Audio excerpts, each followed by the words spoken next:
They were the most feared force of their time, a storm rising from the endless steppes that reshaped the world. But the Mongol conquests weren't built on numbers alone. They were driven by speed, discipline, and terrifying strategy. How did a nomadic people forge an empire stretching from the Pacific Ocean to the heart of Europe? The answer lies not only in brutality, but in innovation. A distant dust cloud on the horizon, then the thunder of hooves. For many armies, this was the first and last warning. Mongol cavalry were unmatched. Every warrior was raised in the saddle from childhood. They could ride for days with little rest, living off their horses and the land.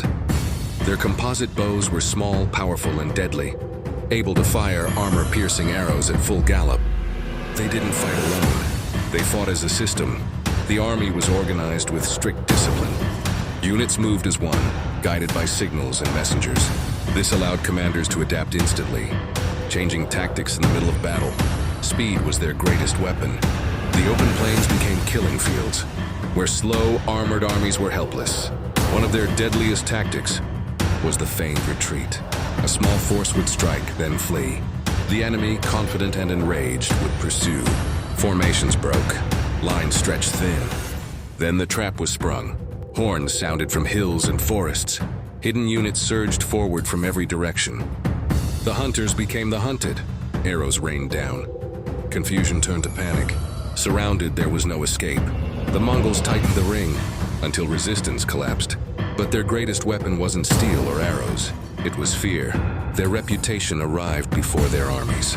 Cities were given a choice: surrender and live, or resist and be destroyed. Some opened their gates and were spared. Others vanished entirely. This psychological warfare shattered resistance before the first arrow was fired. So when we look back at the Mongol conquests, we see more than destruction. We see discipline, adaptability, control. They didn't just defeat armies. They dismantled entire systems of resistance. Power was centralized. Merit was rewarded. This was not chaos.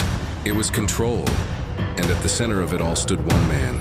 Genghis Khan united the steppe tribes, the world had never seen before, and may never see again.